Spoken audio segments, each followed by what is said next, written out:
Hey guys, how you doing? I'm David Mathas. Thank you guys for tuning back into my channel. I really appreciate the support. If you guys are liking the content that you're seeing on the channel, please like, subscribe, and share. It'd mean a lot to me. But today, let's get into the topic. I want to talk today about 5 criteria that I think you should think about when trying to choose a diet that's right for you. Now, I want to start off by saying I'm not a big fan of diets with names, right? Keto, carnivore, South Beach, things like that. You know all the typical ones. I believe that you can incorporate all foods and all macros into your nutritional strategy, right? The problem is when people just don't know how to control them, right? So they think by eliminating a macro, say like carbs when it comes to keto, that it's going to be easier, when in reality you can still have those carbs, right? You just have to learn how to control them. But if you are going to choose a diet or a nutritional strategy to follow, I have 5 criteria that I really think you should think about. The first one is it going to be physically healthy for you, right? Is it not going to harm your body? So,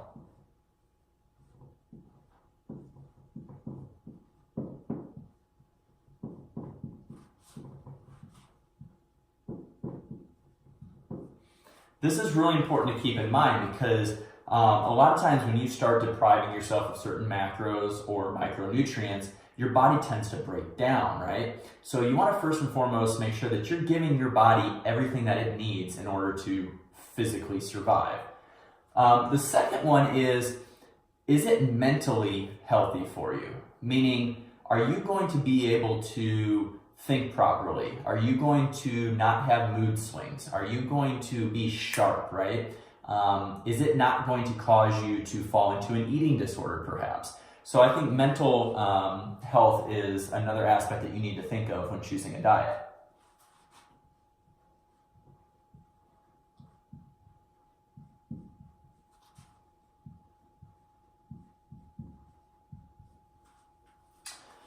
The third one is it going to be emotionally healthy for you?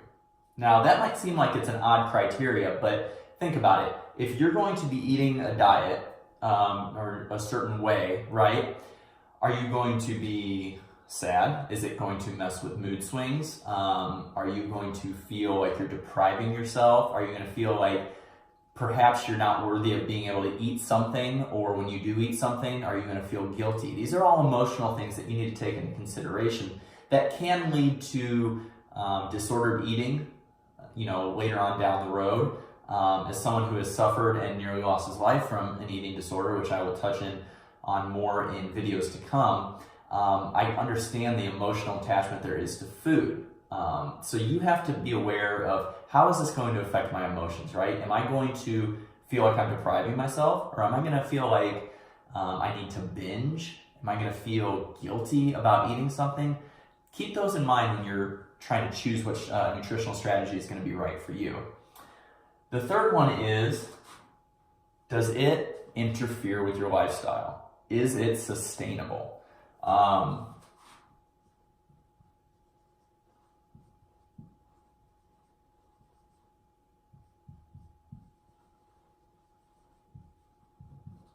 Actually, that's the fourth one, sorry. Is it going to be sustainable for your lifestyle? Is it going to interfere with going out with your wife, your husband, your kids, going to family parties? Is it going to interfere with your work, right? A diet or a nutritional strategy that you undertake is supposed to be sustainable in your lifestyle, right? It's supposed to not take over your life and make you miss out on a lot of things. That's why flexible dieting is such a great nutritional strategy for most people, because they can incorporate food in whatever situation they're in to fit their macros. The caveat to that is you have to first understand and have tracked for a while, right? Have done the meal prepping yourself, have been weighing stuff out, have educated yourself, and are self-disciplined. Because you can look at something from a flexible dieting standpoint and say, yeah, that looks like, that weighs about bad, or that's got that amount of carbs in it. But if you're not disciplined and you're not honest with yourself, you could be way over or you could be way under. So you have to make sure that whatever you choose is going to fit your lifestyle and it's going to be sustainable, something that you know that you can do for months, for years, things like that. Because being able to stick to something and being able to believe in yourself in order to follow it through is a huge, huge benefit when trying to be successful when choosing a diet.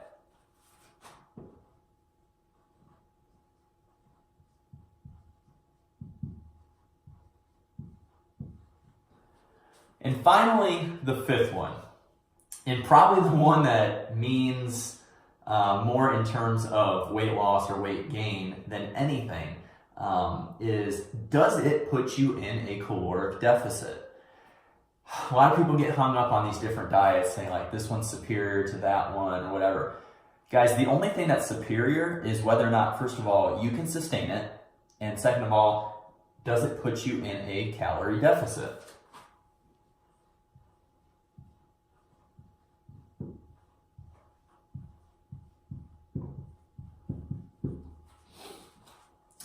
This one, I think you need to focus on quite a bit. Along with all the other ones, they are all very, very important. But if you're choosing something and you're trying to lose weight and you're not in a calorie deficit, then it's kind of pointless at that point. Also, if you choose something, a nutritional diet, a strategy, whatever it is, and you're not losing weight and you say you're in a calorie deficit, you are not in a calorie deficit by definition, right? You need to re-examine how you're weighing things. Are you being as accurate as possible, right? What are some of the limitations? Maybe your activity level has decreased and that's counterbalancing the calories in versus calories out equation, right? So make sure that first of all, you're healthy. You're physically healthy. What you're eating, what you're consuming is not going to hurt you physically. It's not going to break your body down. Sometimes when you go really low on fat, your body doesn't have the hormones. It doesn't have the cushioning to withstand heavy weight training or a lot of load-bearing stuff. So your joints start hurting, right? Maybe your digestion is thrown off, things along those lines. Mentally healthy. As someone who, like I said before, has dealt with an eating disorder, these two, mental and emotional health, are very, very critical for me. And I think they need to be very critical for you because food in our culture and around the world is turning into a very social thing, right?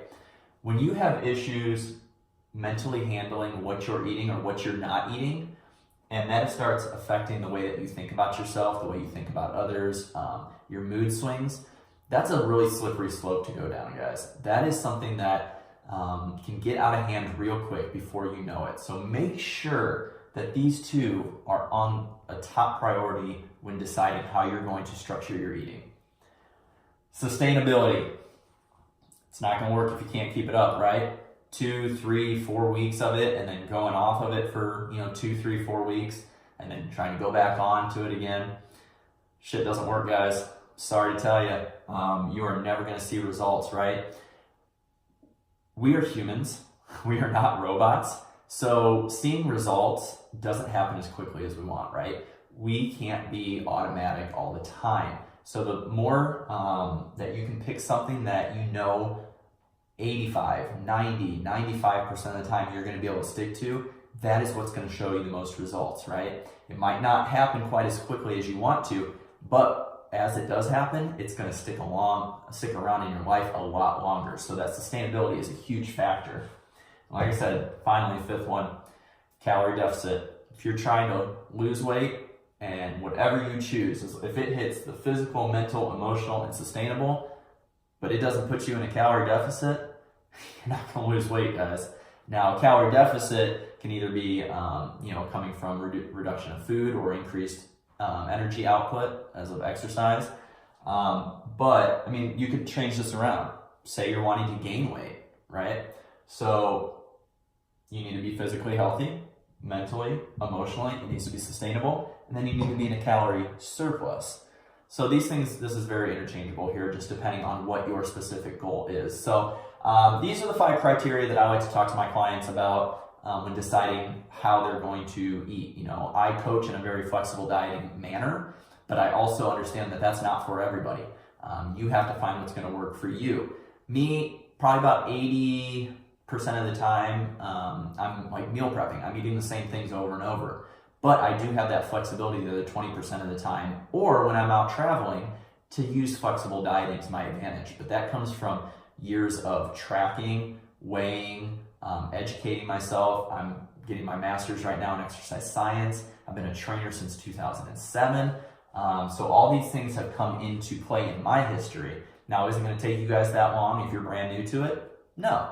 But you do need to spend some time weighing things out, understanding what portion sizes are, and going through these five criteria to decide whether or not what you want to do from a nutritional standpoint is going to work for you. So I hope this was helpful, guys.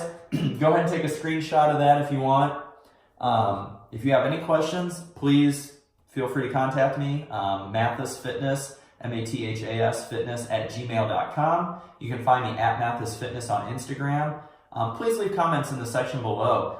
What do you find that is what you look for when trying to decide if a diet is right for you? Do these things help you? So I really appreciate you guys tuning in. Thank you for all the support. If you guys like this stuff, like I said, please like, subscribe, and share. It means a lot to me. And I'll catch you guys next time with some more content.